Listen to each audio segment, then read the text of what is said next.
friends, welcome to episode 219 of Storyteller Conclave. This is a show all about helping you run the best tabletop role-playing game that you can, whether you're a new storyteller or dungeon master learning the craft, or an experienced storyteller looking to take your game to the next level. I'm Sarah. I'm Rob. How we doing, Rob? How are you doing post-game? Oh, God. I think the biggest problem... So, game is not the problem. I am chuffed as all hell about how my game went. It went exceptionally well. It went exceptionally well. Everybody had a great time. The encounter I had planned for you guys worked really great. I love the mini that I painted for it. It's one of the best paint jobs I think I've ever done. Everything about that was 10 of 10. I have no notes. Mm-hmm. The problem is that it came at the tail end of a week vacation, and I have not been able to get my sleep schedule back straight since then. I naturally turn into a night owl. And so then all of a sudden having to put a hard stop on that and get up at 7:30 in the morning for work is just has been bad. And then, of course, getting stacked up with the work that you haven't had a chance to touch at all. Yeah, because I don't have a backup at work. So my week's vacation just turns into a week of not doing the work that gets backed up for me. So, yeah. Exactly. So, but either way, I think it went exceptionally well. I think everybody did. I don't think you had really a negative comment around. Yeah, I don't think I did either. You had a couple of good suggestions, but those are the games where you walk away, you're like, and well done, me. Yeah, right, right. Yeah, my only disappointment was that I had 2 encounters planned and we only got through one of them, but the one that we did do was just so great. But at the same time, with the way that you established how they were going to gauge the intensity of them really determined how much you'd get done. And I thought that was a good way of doing it, and basically putting it in our hands as the players to decide where we're focusing our energies and our resources. Yeah, you're right. That was a great idea. I wonder who came up with that idea. Oh, that's right. It was me. Yeah, it was you. It was you. So, for our listeners, what happened was last week before last. Well, to give it a little context, the party is going into another dimension. Essentially, we've talked about it a little bit. If you're familiar with Elder Scrolls, they're going to Apocrypha. Yeah, they're going through the Stargate effectively on an adventure. But it is extended. It is literally an infinite library, and they're all. Basically, there are 4 people there, and they're all looking for, well, technically 5, but 2 of them are kind of looking for the same sort of information, so I lumped them together, but they're, all looking for different things. So basically what I've got is they're going on this expedition, and then I've got 4 mini-quests that I've got to orchestrate. And the decision was well, do I run 4 mini-adventures, and it takes us until December to get done with them? Yeah, because we play once a month, charitably. Yeah. Or do I figure a different way to do that to make it way out but still have the same weight? And so the idea that I came up with was let us decide the weight. If we put all of our resources against one adventure, effectively all of our successes, that one becomes narrative and it's super easy and it's barely an inconvenience because we planned for it. But the other ones that we're going to do now take more energy to do because we didn't deliver the resources there. Yep. And so you decided to use tokens to be able to have them make the selections, and you told the people who were invested that they had a token in the game and they could decide where they wanted to put their weight. Yeah, and I think it worked out pretty well. If they put 2 tokens on something, it just becomes a narrative adventure. We're just going to sit in a circle and tell a little story about how we all succeeded. Yep. Maybe there might be some danger, but there's not going to be any rolls. It's just going to be, tell us what danger happened. Oh, a spoopy thing appeared. Great. How did we handle it? Yeah. But then, but if you turn something into easy mode, that means you're not putting a token somewhere else, and that becomes hard mode. So one of the things that triggered in my headspace about the 2 that I didn't bring up at game that I wanted to bring up here was the fact that if we put 2 tokens on it, why don't you use the same type of mechanics that we use for interludes, where you stage a card to ask the question about something? I think instead of making it super or open form. I think I want it to be more directed. Okay. I'm going to because I know what the encounter is supposed to be. That's true. That is true. Right. So instead of it being here's an encounter and now you guys are in a fight, let's roll initiative. It's going to be very much okay, you get to the place. Tell me an interesting thing you see before you get to the place. Okay. Okay, now you're at the place and it looks like this. What is the first thing you notice about this? Okay, now here's this dangerous thing that is here. How do you approach it? Okay, well, the index is telling you that the information you're looking for is right there. How do you sneak around him, or how do you deal with him? Yeah, what's your approach? How do you handle that approach? Right. What is the now? What's the thing that potentially goes wrong? Okay, and how do you recover from that mistake? Okay, right. And then how do you make your egress? Yeah, my only concern with that is that you have a bunch of different people instead of one person talking about like what possibly went wrong. So it is group storytelling at its finest, but it's also not passing the stick. No, we're gonna go round robin with it. Okay. That was my question. Was like, what's your target on that? Yeah, so. We're just gonna go round robin, and everybody's gonna tell a little bit of the story. They can pass if they want to, because it's chill. Yep. Sounds good. If you can't think of anything, cool, whatever. Like it. Okay. And then we don't have anything scheduled. I think the next major thing is me going to Gen Con. Yeah, Sean was trying to get his Nova Praxis game going, but he's trying to get it going during August, which is just traditionally an absolute, like... It's Christmas time for us, essentially. Like, yeah. Your birthday's coming up, and like two or three other people have birthdays. You're going to Gen Con. Like, it's a crazy month. Crazy month to try to schedule anything during. So probably nothing's going to happen in August. Yeah, we'll see. We'll see how things fall apart. But looking forward to going to Gen Con. Got my list of things they'll be playing in. Looks like I'm going to be doing 2 Mont Cook games, and a Fate hack that's actually happening, and a Lasers and Feelings game. So I've got some mixed games that I'm playing. No D&D whatsoever. No quote unquote mainstream games. Yeah, sure. Yeah, not even Blades in the Dark.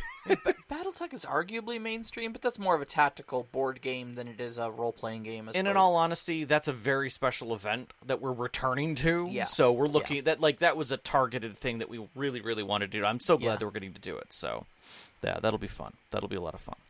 But, all right, old business out of the way. On to new business. We are doing a system spotlight tonight. It's the second Wednesday of the month. Yes. And we have an absolute treat of a game to talk about tonight. Something different. I had no idea what this game even was going into this. I kind of did. I had gotten some flavors when it first came out. I had on the Kickstarter, which I want to say was, I got to look back at my notes here, 2020. I remembered it coming out. I remembered some people talking about it. And like there was this like initial impression of like, oh, it's happy My Little Pony kind of crap. And I'm like, okay. I mean, it is called Monster Care Squad, so it does kind of have that like Care Bears sort of, it kind of evokes that initial kind of thing. And then I got a little reading of a review. Now, back then I didn't have much memory of it, but like someone was just like, man, I like the idea of this, but I feel like it's not Pokemon enough for me. Okay. And I was like, okay. Then, more recently, when we were looking through for systems and stuff, I remembered Monster Care Squad came back up. I think it was actually our marketing person, Sam, who brought it up. And it was like, hey, that's right. That is a game system that I would like to come back to, because A, it's not our standard wick of producers that we go after. Yeah, sure. But it is a Powered by the Apocalypse that kind of went in a different direction. But it'll allow us to give Free League a break. just a break, just a slight break. Just water, take a walk. Just take a walk, buddy. But the one thing about it was I remembered there was no combat in the system. And we had just dealt with that. I was like, yes, we should do this one. Yeah. And it came, like, after we got it and I started reading through it, I was like, this is everything that I remembered that I wanted it to be. And a bit more. Not to say that the system, and I'm going to say this, not to say that the system is mechanical or is, like, revolutionary in any specific direction. No, I mean, it's basically, I would almost call it bare bones Powered by the Apocalypse. I would agree with that statement. Yeah. Like, if you know Powered by the Apocalypse games, you can play this. I think the biggest challenge that, and I'll open with this saying, the biggest challenge you're going to run into is if your group is a hack and slash group who, no matter how hard you try to tell them don't do that, is going to play this, they're probably not going to play this. Yeah. Because there is no combat. It outright states in the game there is no way to take or to deal or receive damage in this game. So we're just going to start with that. Yeah. And I'm going to say this. I liked the fact that you called it Monster Healer World. in ode to Monster Hunter World. Yes. And the Monster Hunter series. Because there is a certain sense of that to this game. There really is. And honestly, I'm going to say this. I would love to see a spin-off of Monster Hunter World called Monster Healer World that's based on this. Don't think that wasn't already brewing in my head, and that when I saw the companion, I think it's a move maybe or something like that, but there's a thing that allows you to have a companion with you that I didn't immediately think Palico. Of course, why not? Yeah, exactly. Why not? But there's a part of me that like almost thinks it'd be going against the design philosophy of the game, because the person who wrote this is like very, very much wanted it to be a like in a world where violence doesn't exist anymore. All I have to say is there's nothing to say that you couldn't bring back the clock to, I don't know, 100 years after they've discovered that this was all bad ideas, and we should probably throw down our weapons, and maybe at the end of the Monster Hunter World arc they discovered, like, we've been doing this wrong the whole time. Right, we should retire the Fifth Fleet and we research need commission to and stuff like that. Yeah, this has all been based on a core lie that was told to somebody at the beginning, that the notes were lost. The First Fleet knew the truth and were never seen for that reason, kind of thing. Yeah. But basically, the core concept of this, like I said, I call it Monster Healer World. I think that's legit because I think it's perfect. The game is basically if Dr. House and Crocodile Hunter, if Steve Irwin had a baby and then raised that baby watching a lot of Studio Ghibli movies. Yeah. If you have ever tried to give your cat a pill or a bath. Or, God forbid, both. And you thought, while fighting that monster, this would make an interesting game mechanic. Because you don't want to hurt it. You don't want to hurt it. You may get frustrated. It is in that creature's best interest, but by God, 5 out of 6 ends of that animal are sharp. True. That's so true. So true. And it may not fully understand what is going on. It just understands that that pill is unpleasant, and it does not want it in its mouth. Yeah, and it is a very, like you said, it is after fighting is done, and a long time. It's not like it was yesterday. Like the swords that were put to plowshares have been all but forgotten, except for the ringing in everyone's ear that war is over. That this is not how we live. It's been 1,000 years since there's been a war in this world. Yeah, for good reason. And that monsters are not, as we know them, capital M terrors that, roam in the night. These are creatures. They're only classified as monsters because they're big. Yeah. And they're kind of not fully understood. They're part of nature. They have a bit of a mystical aspect to them where they can grant power to people that they've created, that they've crafted partnerships with. Yeah, but at the same time, like, how they fit into the ecosystem also feels odd. Like, we don't know everything that they do because they are a monster. Like, okay, if we studied them to the nth degree, we may be able to catch a glimpse of how much we understand, but they're magical and everything else along with it. And bring much to the world. I got it. So, okay. So in that sense, there's I would say there's a grace of Pokemon in that, like, Pokemon kind of alludes to the fact that there's not a full understanding of them. There's a good study, but there are still so much you don't know about where they fit into the world. Yeah, the other sort of Pokemon aspect that I definitely identify in this is that the world itself is kind of contrived. Oh, very much so. And very contrived in this whole, like, it's a peaceful utopia, and things, basic aspects of human nature like greed, and wrath and stuff like that essentially don't exist anymore. And everybody just, holds hands and sings songs and kumbayas. But you know what? Okay, cool. I need that, Yeah. If I can believe that there are giant monsters in the world, I can believe that human beings can get along for goddamn once, Yeah, just as much as you could say, like, every corporation is against every other corporation, and there are a secret network of Johnsons that deal out every deal without having any law problems related to them. Like, that's as much of a contrivance, right? Or that laser weaponry works. Yeah. in some open fashion. Yeah, exactly. So if you can contrive that, you can contrive this. It's a contrivance in a fun way, in that it's like, oh, there's these mystical monsters, and cool. Yeah. Oh, all right, neat.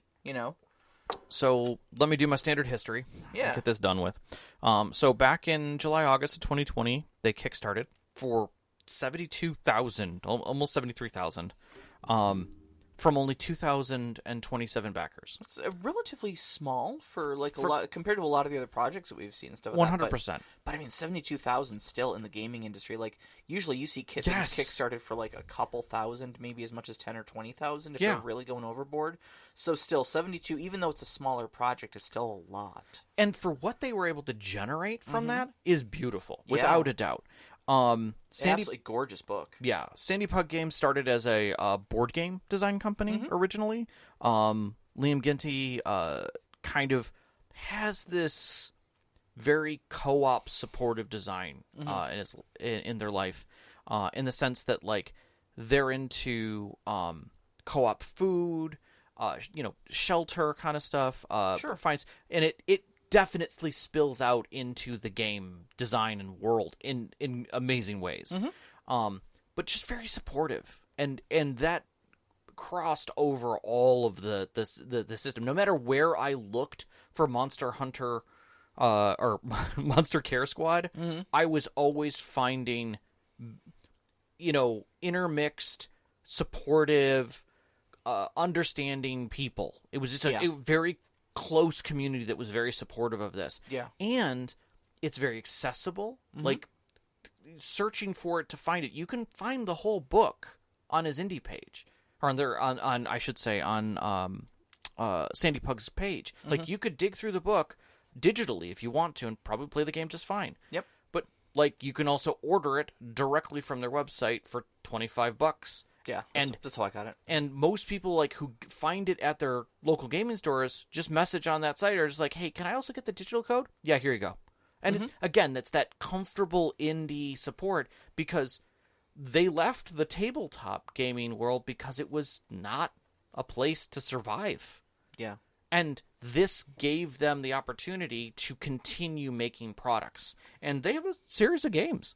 But if you get a chance and you're interested in this and you want to keep listening, I highly recommend, if you want to know more about Sandy Pug and development in general, kickstarting, all that kind of stuff, Pen and Paper People podcast did an interview with Liam, and you can find it there. It's like about an hour and 20 minutes. They do talk a little bit about the game, but there's a lot that they go into just in game design and how they feel about it, where a lot of the inspirations came from, and it's a very candid conversation, but it's really good.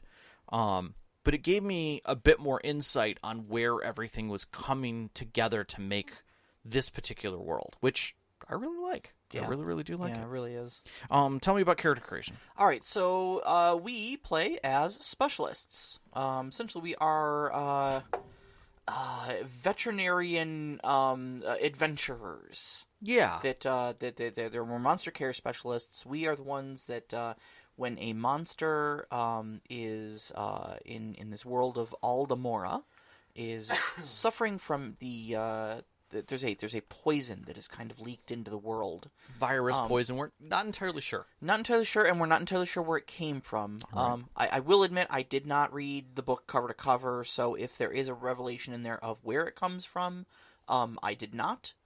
But I also think that they intimated a couple times in what I did read that that's entirely left up to your table to decide, even if you do want to address where this poison comes from. Right. It's called the false gold, and it kind of infects and kind of mutates and drives monsters a little buggy. So they tend to start lashing out and kind of becoming problems and whatnot.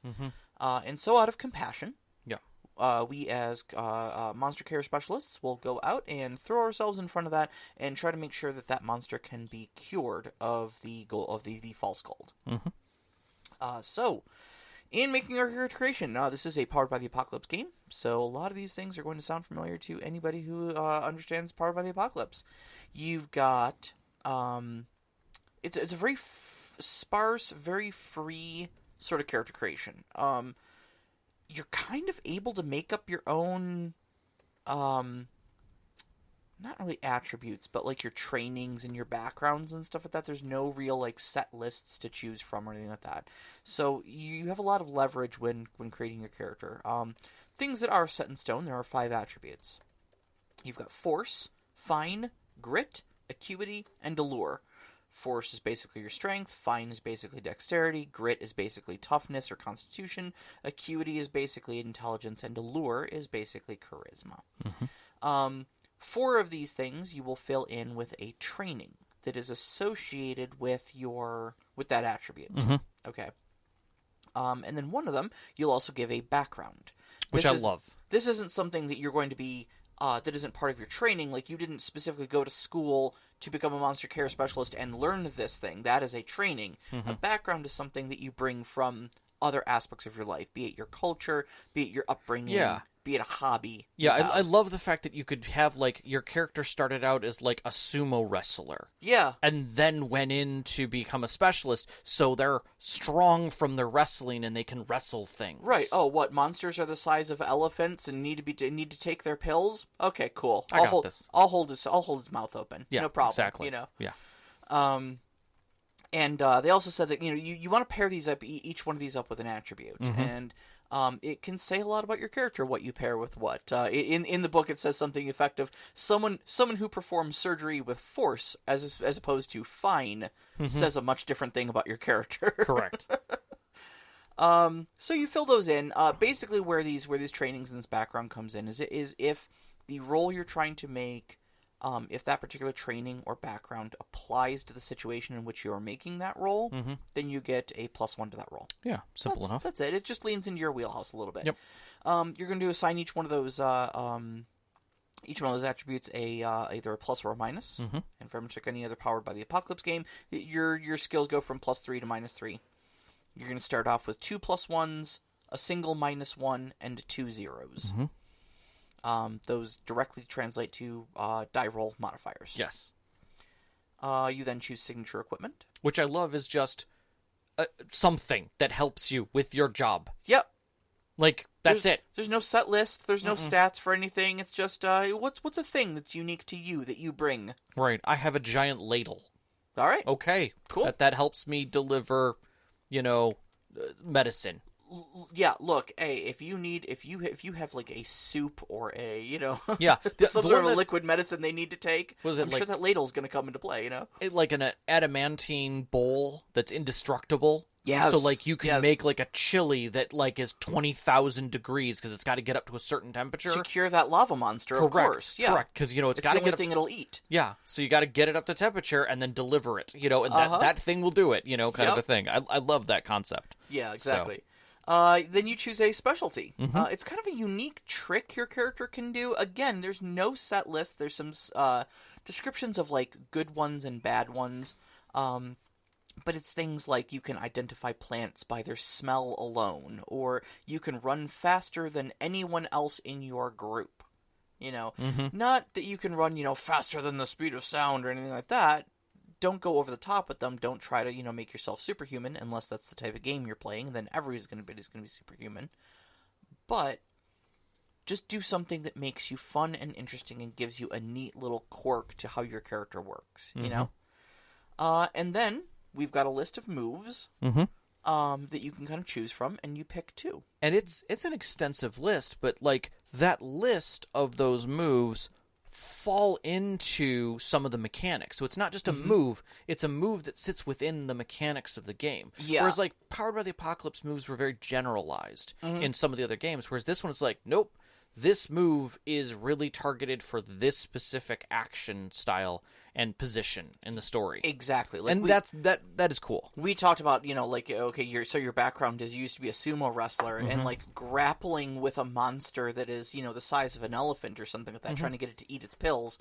There is a move called What Do You Have in Your Mouth? That is specifically, like, that's the move. It is grapple with the monster and try to put it in a position where others can act upon it to heal it. Yeah, it almost reminds me of Spirited Away and getting Haku to eat the pill. Yeah. And we're like just not caring and shoving a pill down the throat, exactly. That's Monster Care Squad in and of it, right there, Yep. in a nutshell. That scene. Yeah, 100%. Like, what did you eat? Mm-hmm. What is that? Drop it. Drop it. Yeah, exactly. Drop it. You know. 100%. 100%. One of the other moves is called Crikey. Okay. Which is one of the big reasons why I mentioned Steve Irwin in the intro here. That's because, thoughtful. It's something like if you exclaim loudly and then grab the creature. Yeah. You can like discern certain things about it and like essentially create a rapport with it. And even if you fail, you still learn something about it. But it struggles free from you, and you have Ain't to put she it a down. beaut? Yeah, exactly. Like, you just want to say that, you know? Exactly. But it's nice to see Steve Irwin memorialized in But in a I game think like this, you know? I think it sits in a very good company with this game. It does. It really does. It does. That man just wanted to watch the world Well, learn. And you know? his family has done such a wonderful job following that up that I think they sit in a special place in this story. Mm-hmm. But yeah, having those moves sit within the phases, I think, really draws you then immediately to, okay, now I've made my character, what do these things fit into? What are these phases that we're talking about? Yeah. But the moves themselves dictate some level of change within the narrative, which is something the Power of the Apocalypse does very well. Sure. You know, so we've got these and I'll kind of talk about it, because I don't want to get so much farther into the phases just yet, but the idea that there are these clocks, effectively, that are talking about how long how something's moving forward or backward. Sure. Within those, it cues off in certain places, so basically your move being successful gives you points forward, effectively, and can be keyed off in other places, and sometimes is necessary to be keyed off in other places. Not getting too far into the monsters themselves, there are times when you're like, you need to use an ace or nothing happens, or you have to sacrifice a move. Yeah. You know, Yeah. that fits, and that's a requirement, and so everybody's like, oh crap, I gotta use one of my moves to get through this part. You know, but it also pushes that narrative part. So, okay, so tell me how you're doing that move. What's happening here? And so it's a marriage very good of narrative and some very directed narrative to how the game plays through. Yet it's still the basic success rate of 10 plus for great, 7 to 9 for partial, and anything 6 or less is a failure. And there's no hard fail. There's no place where it's just going to be like, no critical failures. Yeah, and keeping in mind, of course, like I said at the beginning here, that there's no way to receive or deal damage. So it's never going to be like, if you fail, you die. Yeah, there's no conditions. Yeah, exactly. You're making that up as you go along in the narrative and carrying that however you choose. Yes. Which is lovely. But you've got all of the pieces from the character that adds on to those moves, everything from their equipment to their specialties, to make it move forward through these phases in a comfortable way and make the moves come to life. Yeah, and of course there's a generic list of moves for each one of the 3 phases as well. Right. That can be done there that's kind of shared by everybody. And then some of these moves, part of the advancement mechanic, this is another part that I really liked about this game, is that by healing these monsters, when you heal a monster successfully, that's when you advance. There's no XP, it's basically just go cure a monster, you know? And when they do, some of them will grant you a gift as a way of saying thank you. And some of those moves, some of your personal moves, can be upgraded with a monster gift. Which is fantastic. I just love that whole concept of advancement being a gift. Yeah. It's something that you don't see in other games. Like, your advancement is just something you do after you get the XP for murdering that thing or completing that thing. Well, this is another reason why I really think that Liam had to have some interaction with Monster Hunter at some point. Because the gameplay loop in that game is kill or capture the monster, and then use bits of the monster to make your weapons and equipment, Yep. which will have some of those the attributes of that monster, and use that in an elaborate game of rock, paper, scissors, lizard, Spock to Do the next thing. Yeah. So if you've got a setting where you're not killing the monsters, but you're healing them, how do you then... What do you gain? What do you gain? Well, you gain that monster's friendship and trust. Right. And, or a specialty gift that helps you in some other way. Yeah, and so think of if you cure a Rathion, right. If he then says, okay, well, I'm a fire wyvern, you can now have immunity to fire because I have control over that. Right. Cool. Yeah. And maybe you get scales. Yeah. Some of their scales grow on you in a way. Exactly. You start showing aspects of that monster's gift to you. Mm-hmm. Yeah, I love that concept too. So. Yeah, exactly. Yeah, those physical manifestations, wings, scales, ears, there's a certain sense of like, okay, so now we're all becoming anthropomorphic. Yes, to a degree, we don't understand where the monsters come from. There's nothing to say that it isn't just highly evolved mix and match, kind of stuff. That specialists weren't always, weren't as prevalent. Maybe they were lost for a time. Maybe with enough monster power, you become the monster too.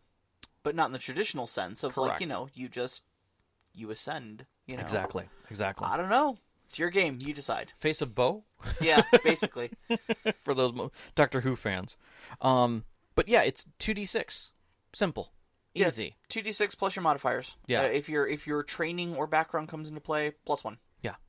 Yeah, there's kind of a die chart that they have in it, but it's unnecessary because really it's just it's a reference point. So if you see it while you're looking up this game, understand that doesn't mean dice in the same way. Now we're going to talk a little bit about the phases here. The phases are really like this to me is oh god, it's just such a well put together game. Mm-hmm. Okay, so the game is played traditionally in 3 phases, and you can kind of blur the lines of them a little bit depending on what your narrative calls for. Mm-hmm. Okay, there's a dozen ways you can set up a monster hunt. I suppose I'm going to call it a hunt, but understand that we're not killing or capturing. I'm going to say it's an investigation. Yeah, we are hunting them down to cure them. Correct. But there's still a lot of aspects of like hunting the monster in that there is an investigation phase, which is the very first thing you do. You need to find the monster. Mm-hmm. You need to figure out what environment that monster is in. What environment should it be in? Mm-hmm. Is that environment, causing any of its problems? Mm-hmm. Is there anything else in that environment that is causing the problem? Right. Like maybe they got pushed out of their previous biome and space, and now they're in someplace unknown that's not only like they got pushed out, but they're not comfortable here. They don't know what to eat. They don't know how to live. Right. We talked about 200,000 degree chili that can only be prepared in this bowl to be fed to a lava monster. What if they're in a temperate environment? How are they handling that? Yeah, what if they're stuck behind a waterfall now or something like that? Some floods came in and there's now water they just all around look them. like a rock monster. Yeah. But they're angry. They're Right. the angriest rock monster ever because they're cold. Because they're cold. They're very cold. Yeah. I'm grumpy when I'm cold. I get it. You don't I want to get it. deal with me. I get it. And what's interesting then is that you move from there once you have something in your investigation or understanding, you move to synthesis, which is preparing to take care of said monster. Exactly. With either a potion or knowing how to remove the thorn effectively or whatever it is to remove the wounds that this false gold is causing them. Right. And get them healed. And not only that, but also preparing things like traps or lures or whatever else that you might need to secure the monster so that you can cure it. Yes. We talked about shaking the proverbial treat bag at it. You Yes. know, of like, you like hot things? I have 2,000 degree chili for you. Come on over here. Little closer. No, you're getting the hole. All right. Now take your medicine. Yeah, exactly. Or, and in some cases, it might be moving them to a different biome to get them calmer. Exactly. Exactly. But again, that's all narrative. That's all within the story. That's all frame reference. Now, those first two phases, your investigation phase and your synthesis phase. So finding out what you need to do, and then preparing the things that you need to do so that you can move into the last phase, which is called symbiosis, which is where you're actually physically working with the monster to try to cure it. Yep. Struggling with it. Yeah, administering the cure, if you will. Administering the cure. These two phases work on clocks, and we've talked about clocks a lot. They're a pretty common thing in Powered by the Apocalypse games. But this game uses them in just a pretty straightforward way. Yeah. In that essentially they're just progress tracks. Both you progressing toward a success with the said monster, and the monster pushing against you. Well, no. That's the symbiosis phase. That's true. That's right. That's the first two phases. Oh, the that's right. investigation Within and just synthesis. instances. Basically just a progress tracker to see how far you've gotten. Sure. Yeah. And you may succeed in some. You may fail in some. You may fail in all of them. Yeah. That doesn't mean you fail the investigation and you can't go after the monster. It just means that maybe you're just not set up for, you're just gonna have to soldier ahead anyways into the synthesis phase. Yep. You just don't have a lot of great information, but you're gonna use your best guesses to try to produce a cure. These things are where you're gonna kind of try to use your moves to set yourself up for success. You don't have to get everything, but that's when you move into the symbiosis phase. When you've got your sleeves rolled up, you've got your cure cooked up, you've got all the preparation you think you need done. Now we go into what is essentially a gamified, elaborate tug-of-war. Yes. With this monster. So you've kind of got this progress track that goes from D4, D6, D8, D10, D12. So it's got 5 spaces on it. Right. You start at the D4 end. The monster starts at the D12 end. And then you start pushing each other. And it's really interesting because you've got these different moves, and again, you're bringing with you the resources that you had in the synthesis phase. And the moves are going to be such that you're essentially trying to put the monster in a position of, I'm going to say disadvantage, but basically, you can only try to cure the monster after you have pushed it back on the track. Okay? Which indicates, it's an abstract indication of you gaining momentum, gaining a position of control. Be it, maybe you've tired them out. Maybe you've pinned them down. Maybe you've just befriended them enough that they're, okay with this moment. That is all relative. You don't know. Whatever the story calls for. Yep. But either way, you've gotten them to a point of general submission, and I say that in a very general way, and they are prepared to receive the healing. Sometimes that submission is, shh, sun's getting real low. Yes.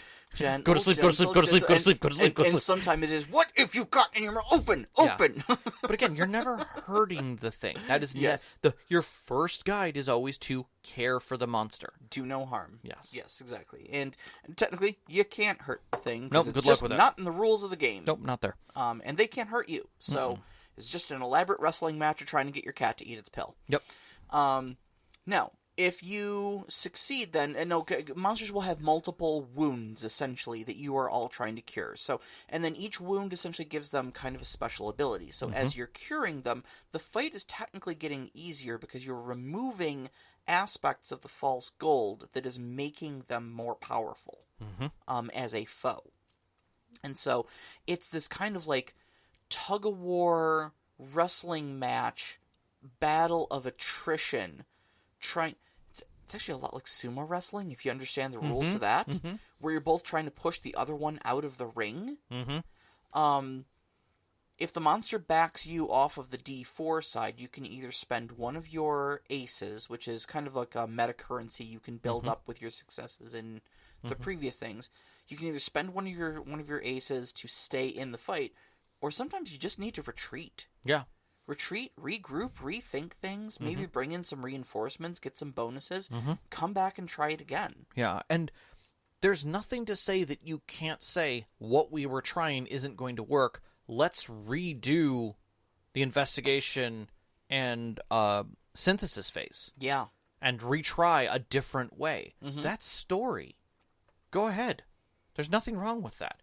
You don't have to bang your head against the rock every single time. Yeah. The same way. Yeah, exactly. So. Exactly.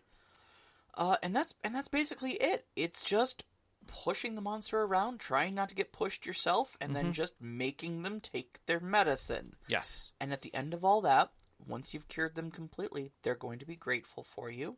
Your characters advance in some way. You can either increase one of your attributes.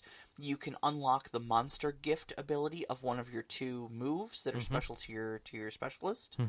And that's basically it. It's just a charming little game about finding a monster and doing right by it. Yeah, and looking through the mechanics of it, I think one of the things that triggered the most for me when I was looking at it in a pure mechanical sense is that it actually gives meaning to advancement better than most games do. Like, D&D at its core, if you get back to, old school chainmail, I'm going into a dungeon to get loot, the core of the game was get loot. Loot equals XP. Like, that was the core of the game. Find dungeon, crawl dungeon, steal, take the loot. I am better for it. Yeah. Right? Simple, easy, straightforward. We lost that. Like, the purpose for why we fight. We've had to create that purpose. And when that purpose got created, the reason for advancement fell away. It became like, oh, because I get to be level 4. What does that really mean? Well, I figured things out. How? Where did your special ability just come from? You can just teleport now? Okay. Like, did you find another wizard's tome? No. But now you know how to teleport. Yep, figured it out. Last week you figured that out. It took you weren't studying anything. You've been beating up on these dudes for the last 2 months. Yeah. It just doesn't fit in the same way. You can arguably say, well, my god just gave me more abilities because I've done more for them. Okay, sure. That you could do that direction on it. But that doesn't work for everybody, in fact, most classes. But this game directly shows you, like, thank you. Thank you for taking care of this. What can I do for you? Kind of a thing. Sometimes that's a direct question. The real treasure is the friends you make along the way. In fact, the whole point of the game is making friends along the way. Yeah. And like, the idea, again, I come back to Spirited Away, where, like, taking care of the water spirit grants Cho the gift of a pill that she didn't know she would need. And then that did something else. Yeah. That's a narrative beat of, like, I'm going to accept this specialty item. Okay. Why? Because I know it's going to heal somebody in the future. Sounds like a great gift. Oh, God. No Face would be such a great monster to fight. Where's Sen? I want Sen! Exactly. Well, I mean, but that madness, all the extra appendages, the craze, all of that fits in this world. Yeah. So very, very Monster Care Squad there. Yeah. Let me take that and open a little bit here. So Ald-Amura, is this incredibly is built with these monsters that are incredibly beautiful beings. They are not fully understood, but they're respected. They're revered. There are friendships with these monsters out there. And the world, like you said, is beyond kings, beyond rulers, beyond conflict, beyond capitalism. The existence is almost utopian until this virus, this false gold, comes forward and starts infecting the monsters, and giving them pain, suffering, which causes them to rampage because they don't know what's happening to them. There's not a direct communicational channel here. Like, imagine if, like, a giant Pikachu couldn't communicate with anyone and one day was just like, yeah, now you have, like, thorns that grow into your skin and 3 extra eyes. Yeah, everybody's getting a Thunder Jolt. Exactly. Yep. Exactly. And that's how he's going to communicate. That is how he's going to communicate. And I look at, like, Princess Mononoke and the very first opening scenes of that movie where you have this boar who is obviously in pain. and suffering just on the rampage. Yeah. Like, the number of, Fs that he gives is 0. In fact, it's approaching negative as he just goes to town.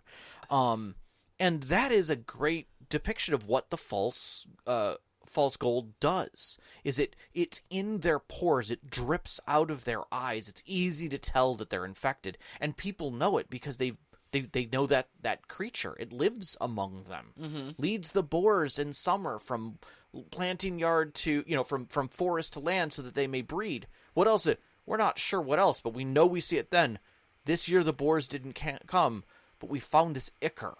Yeah. And a few of our hunters got close and saw, saw the monster of it and were terrified what may be happening to it. Not of it.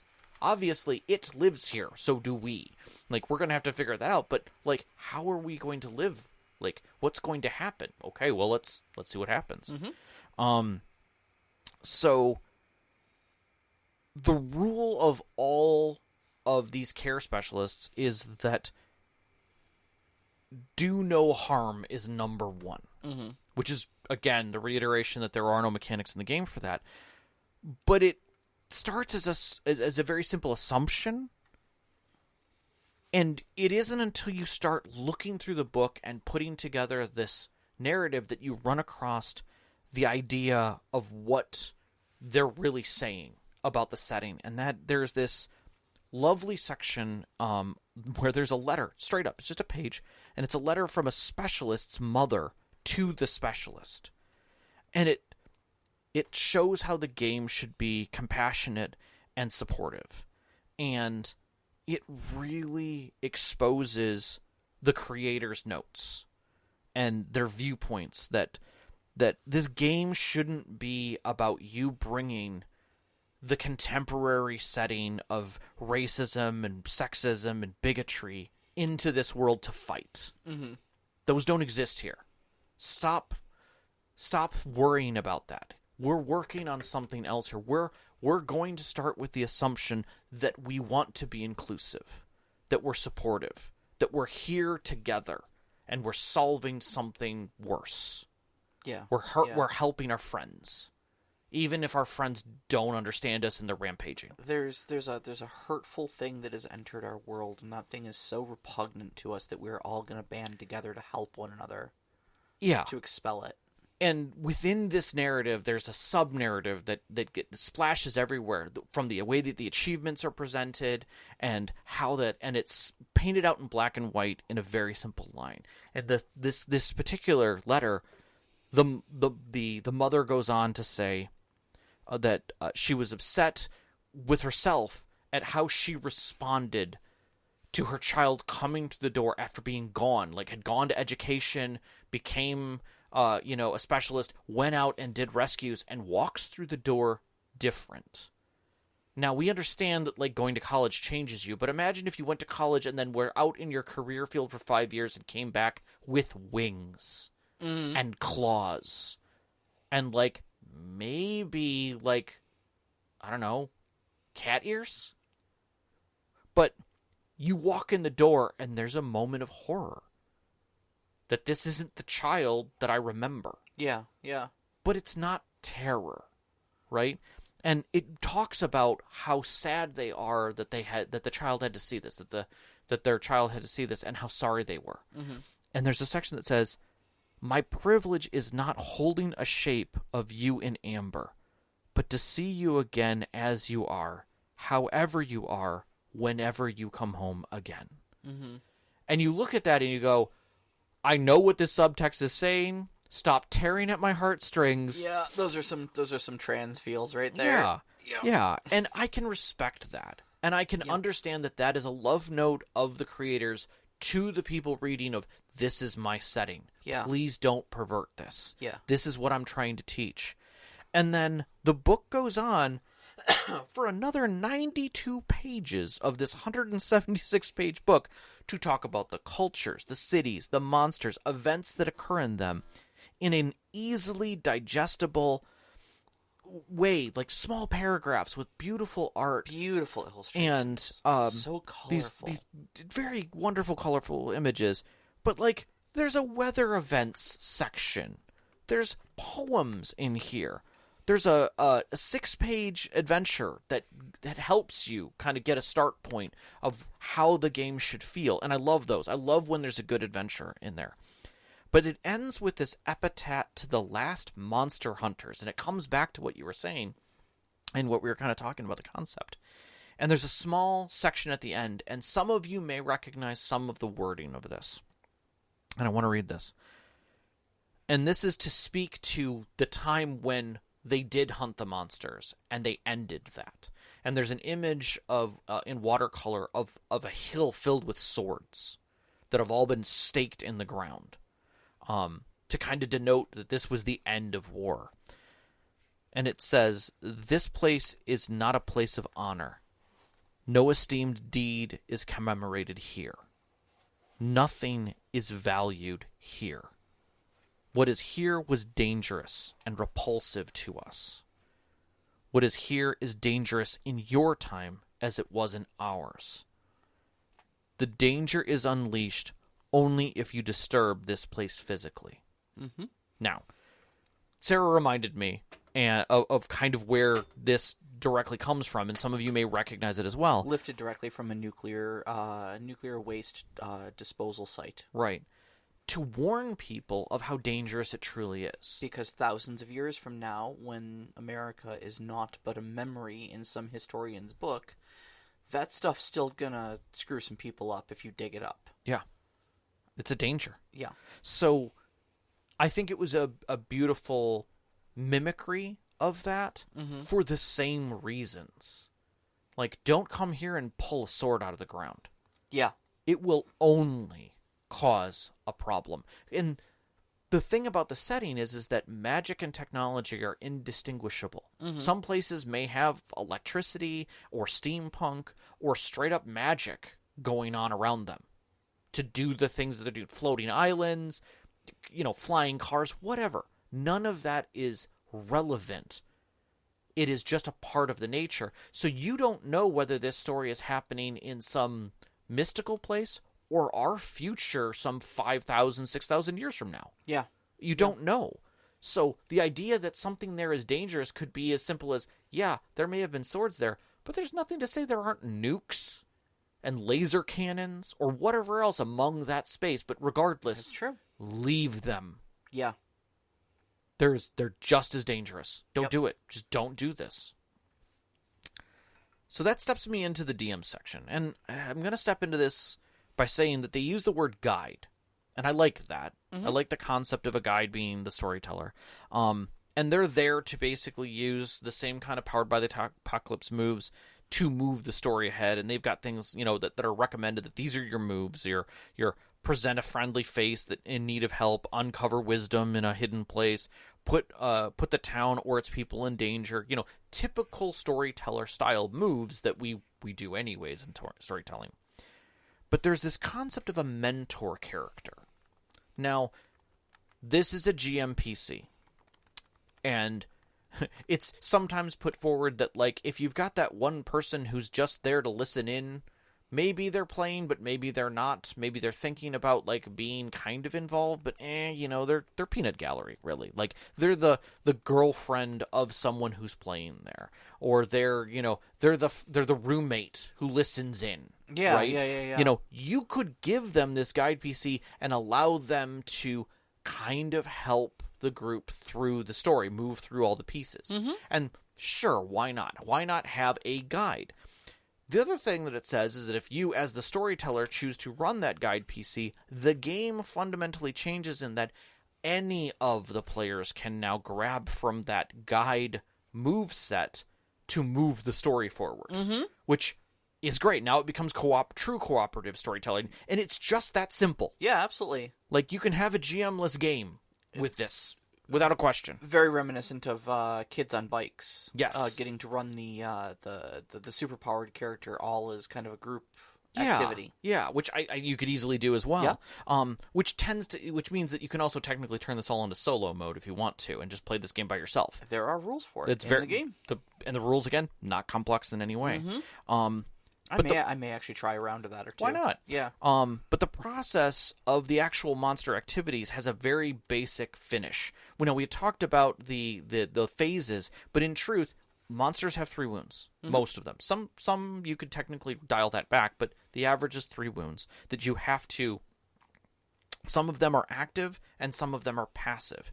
And what that means is, like, I may have a monster that has, brittle glass shards in its body, and that is a passive, so they have to spend an ace to approach the creature.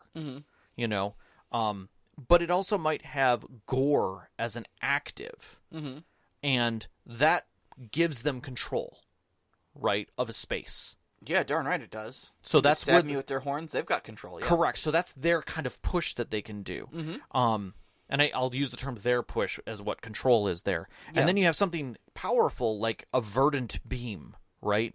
Which not only will push the players, will cause a push for our players, but it might also require an ace or move the monster forward in a control space as well. And each one of these has to be overcome as a wound, as a recovery piece. Yeah. To finish out the phase clock to say, this is now a healed monster. And that is really what closes that final phase. So you can see how their abilities change the move structure and help push that tug of war back and forth a little bit more each time. Yep. But still, it's not like you're trying to hurt them. You're curing parts of this thing. Yep. Or controlling parts of it through different aspects of your abilities and your aces, as you spend them, or your skill sets. And your investigation and synthesis phases, successes that say, oh, we figured this thing out. Like the glass shards example, where you've got that as you have to spend an ace to approach it. That ace could have been garnered through investigation or through synthesis. Sure, so absolutely. Where you're like, oh, it has glass growing out of its body. How do we want to manage that? Well, let's get it into, I don't know, sand, so that it isn't hurting itself as it's rolling around. Fantastic idea. Like, great. Let's focus on. So there's your ace that you can drop later. Yeah. Kind of a thing. And so those kind of things add to that narrative of like, okay, how are you going to handle each one of these? So as a storyteller, you kind of have to know your monster to be able to have those investigative moments of like, okay, you've discovered that it has glass shards. How is this thing that you just figured out going to be managed? And now that adds to the narrative and puts those images in the minds of the players immediately. And it is very thematic, but allows the cinema to come out between the players as this push and pull happens. Yeah, absolutely. I love it. I really do love that. So, you want to go into closing thoughts? I don't say why not. All right. I think we have a lot to still say about it in closing. All right. So what do we think this does well? I mean, for me, absolutely just a charming, lighthearted, fun world that like directly says violence and evil basically doesn't exist here. This game is 100% about healing and helping. Yeah. I remember back in the day reading an article. I want to say it was in like Forbes or something like that, when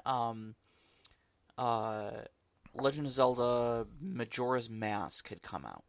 Okay. And they were flabbergasted about this game's success because it was an entirely game. The game was entirely about arranging your schedule so that you could best help literally everyone that you can possibly meet. And they're like, we can't, like, we all wanted, the game, oh, video games just teach you how to hurt people, like, and this was the game that was like, no, you can actually make a whole game out of just helping people, and this is that. This is exactly that. Yeah. If you're getting sick of just violence and conquering, give this one a shot. Yeah, this is a real feel-good game. I feel that this, I wouldn't say opens the genre, but I definitely think it's a hallmark of that recovery glory and that helping can lead to wonderful things. Yeah, absolutely. The tiny tavern kind of thing that I was looking into, where the world may be terrible, but right here we help. Yeah. That concept that we can make a difference by helping, by doing something positive in a place where negativity was all that sat around. And even in most other games, like even if you are doing something positive, like, okay, we're going to go rescue the princess. How are you going to do that?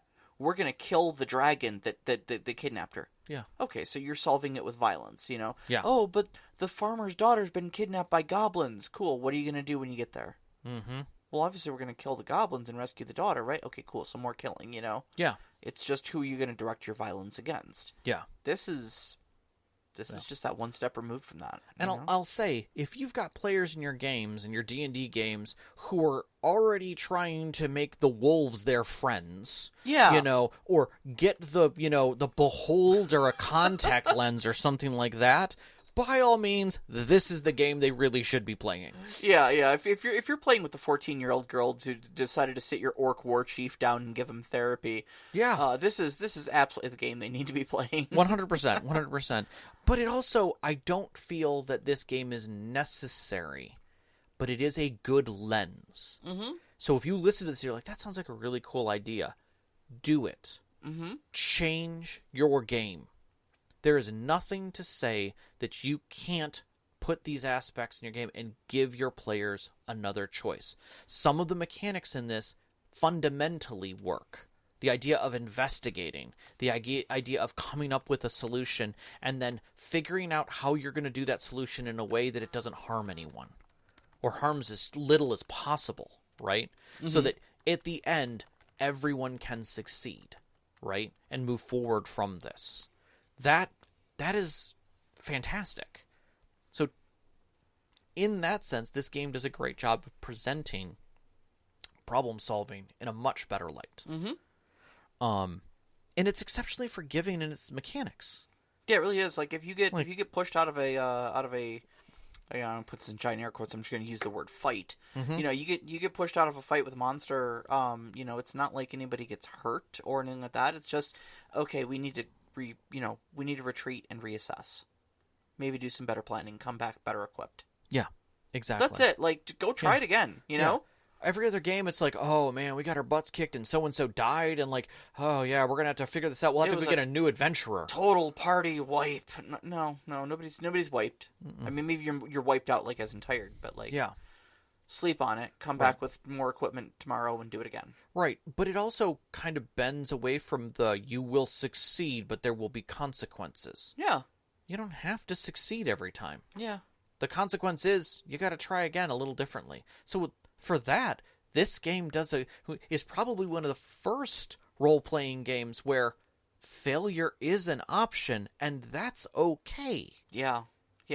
Like, tell me another tabletop game where failure, not success with consequence, is really an option at the end of your adventure.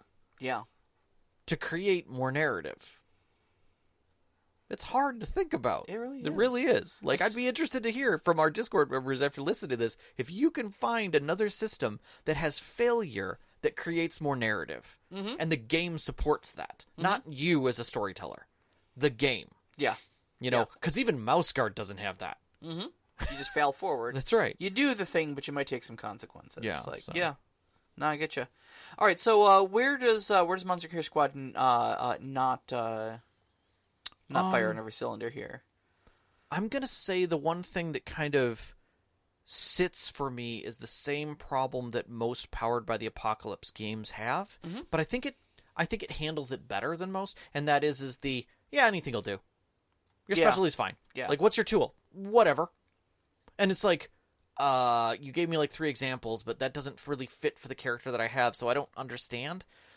This game fills that gap pretty well, but it still sits there. So, like, on the uncomfortable level, it's like a 2 of 10.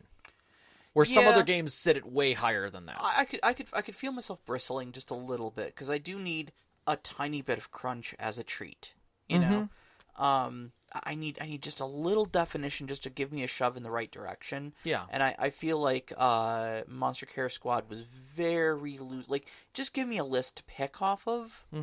but they give like, here's 5 suggestions, but really you can do whatever you want. The one thing that I did see was there are some people who've created playbooks, basically for pre-gen characters, and it's nice. Oh, I'd like They're that. really nice. Yeah, that would be great. I mean, give me some examples. I think I looked for some sample characters and I couldn't find them, but I did skim pretty quick. Yeah, they're out there. They're not nearly as easy to find. That's definitely true because again, this is not a genre that is most accepted, and I think that's the other side of this. And I wouldn't say that's not something that it does well, but I would definitely put it on the negative scale, and that is you may not find players ready to play this. And you may be very gung-ho about, like, I really want to try something that's hopeful and light. And your players are like, can I just shoot something in the head? Can I go kill some goblins? Can you tell me, can you let me fight the darkness, directly? Like, that's what I need today. And for that reason, like, a lot of people want it. And secondly, there's no glory in this, right? It is a personal achievement game.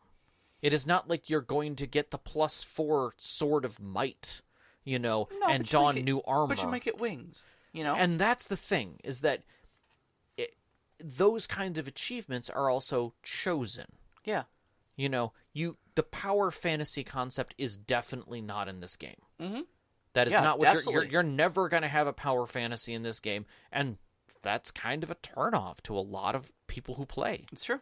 Whether it's a board game or a TTRPG. And so I think in that sense, the general consensus of people who sit at your table won't be able to palate enough of this in some cases. Is it a bad game? By all means, no. Is it going to be challenging to find that it'll fit for your table? Possibly. Could you play it with less people? 100%. Yeah. And that's the one thing you have to remember. You don't need 6 people to play this game. Yeah. Yeah. In fact, it might excel in a smaller group. Yeah. Yeah. Yeah. I would say probably a good ideal group for something like this might be just like 3, maybe 4. You get more than 4 or 5 in it, and it would feel weird. I couldn't imagine running a 6-person game of this. It'd be crazy fun. There'd be a lot of hijinks going on. Yeah.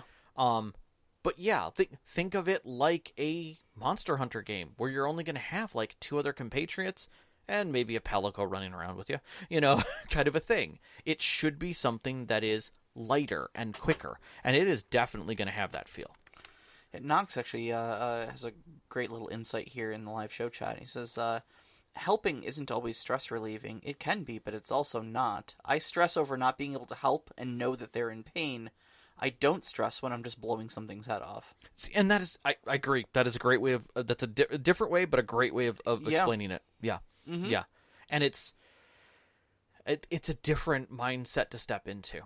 And, I mean, having I say recently in the last year, lost my companion of 18 years, and especially in the later years of her life, had a lot of health issues and stuff like that. There definitely is a pain that comes with, I know you don't fully understand what is going on. Yeah. And you are struggling against me because you think I am trying to hurt you. And I need you to understand this is in your best interest. But if you don't take this pill, you're going to continue to be miserable. Yeah. And that hurts. That hurts to, know that you need to wrestle this being, pinch the sides of its cheeks to get it to open its mouth just long enough, and then, shove something into its mouth that is yucky. Yeah. For their own good, Yeah. And if you got a game mechanic built around doing that, I can understand that could be kind of stressful. Yeah. I will say this. The other thing that this has a giant void in is it basically takes your characters and immediately throws them in media res. Like, there is no furthering of their background or knowledge. It is just experience to experience. And sometimes Powered by the Apocalypse games look at achievement as, I am better, I'm changing my character. And that is all left to narrative in this. Yeah, I can see it, but I can also think of about 12 different ways, literally off the top of my head, to get someone involved in a again, I'm going to say a hunt, like this, without just being like, bam, there's a monster, go get it. Right.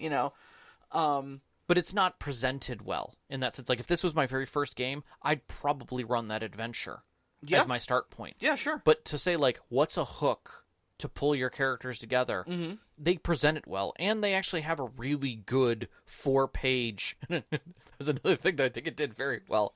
There's a 4-page concise playthrough that literally does all the phases and every mechanic. Yeah. In 4 pages. If you could find me another game system that in 4 pages could do a playthrough with text, shows the entire game front to back with all mechanics, involved. I defy you to find that. Yeah. Lasers and feelings you could do in 4 pages. It's lasers and but feelings. The game it's is a 1 page. You should be able to do that in the corner block of that game, honestly.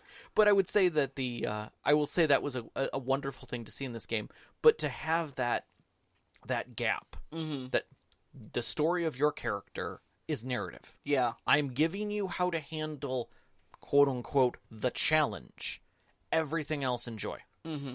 It doesn't matter as much as these things here. Yeah. Yeah. And honestly, like every other game that layers something on top of that, you can use those mechanics. Mm-hmm. It doesn't matter. Mm-hmm. So. All right. We have a couple questions. We have a couple questions, yeah. Nevim asks lovely questions every time. Thank you so much. What kind of scenario are you encouraged to play?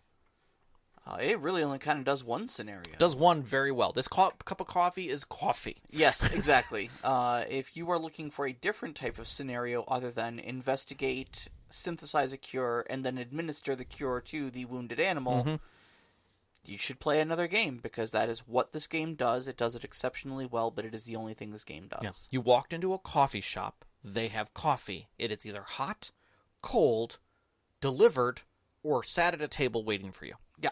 It may come in lots of things, but it's still going to be coffee, which you're getting. That's it. Is the game accessible as a first RPG for players, for DMs, for younger audience? Younger audiences, definitely. First-time RPG players, I definitely think. I think you could absolutely introduce someone with this. It's light enough and fun enough and gentle enough, like forgiving enough. It's very forgiving. Like, I think a lot of people might have like a bad experience with something like D&D, where like they take a chance and then like they get their character killed, you know, and you're like, oh well, I didn't know I wasn't supposed to do that. This game sucks. Yeah, this game's super forgiving because there's no way of taking damage. Right, and switching between characters mid-story, not a big deal. Really doesn't change anything. Exactly, because probably you're going to do an adventure a night. And I think that right there makes this a very entry point. Oh, absolutely. Like this is like a 6-hour board game, you know, effectively. You could easily tell a complete adventure in that time period. Yeah. You know, not to say that you couldn't run a full campaign. Yeah, and I don't... And there was a time when I would have been like, oh, this could do a disservice for other game systems. The answer is no, it couldn't. It does a fine job of giving you a 2d6 mechanics set and getting you into Powered by the Apocalypse with baby steps. Yep. So, yep, yes. absolutely. Good on everyone. Yeah. So. And is the combat free implemented in the system, in the setting? Yeah, yes. Both. It is through and through this game. If you deliberately go into this game with the concept that your people are going to have weapons, you did not read a page of the book. Yeah. Yeah, you have absolutely fundamentally failed to understand the setting. And if you hack it to include that in the setting, like, again, you've fundamentally changed the game. Yeah. The best I could see as far as a hack would be, like you said, play this as a Monster Hunter world, but be Monster Healer world. Right. Of like, the Fifth Fleet is off doing their thing, fighting Velkhana or whatever. Right. But there is a Nargacuga that is like rampant in the ancient forest, and it's been like, it got hurt and it's just rampaging around. It's interfering with some of our researchers. Let's go make sure it gets healed. Right. And that its little differences that it's got with the Totodachi that also lives in the area get solved. Yeah. You know? Yeah. And in all honesty, I could see that much stronger because that game at least has the narrative that these monsters are part of an ecosystem. Yes. They must be maintained. Yes. Your idea of murdering them all is a bad idea. And a lot of the reasons why these monsters pop up and are ornery, you know, and need to be hunted, essentially, is because of disruptions to their environment. Yep. They didn't ask for any of this. They were minding their own business, and then a big bad monster came along and disrupted everything, and now they're displaced, they're confused, they're angry. Yeah. And you could arguably offset this setting into something else and play this in any other world, so long as you keep that Hippocratic oath of the game. Yeah.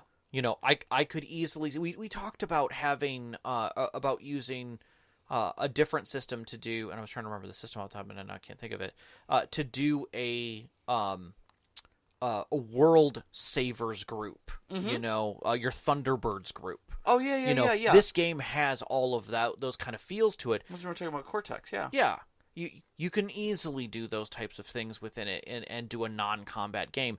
This game gives you all the mechanics you need and a system to basically say that's what these things are. Yeah, absolutely. You know, so if your group comes up to you and says, like, can we do, like, a Pokemon game? But without all of the, like, I don't know, sports stuff that they throw in of, like, I'm a team and I'm better than you. Yeah. Like, no, I just want to play, like, the nurse. Can we play the nurse? Like, yes. Can I do that? Stuff that is disturbingly adjacent to cockfighting if you think about it for longer than 3 seconds. It is so... I try to ignore that aspect of it, but it's like, how much of this is rugby? Yeah. Yeah, I think that, like, they can throw the word fainted instead of died around all they want, but yeah, no, it's elaborate cartoon cockfighting, and it's a little disturbing if you start thinking about it. And don't read too many of the ghost Pokemon descriptions in your Pokedex. No, don't.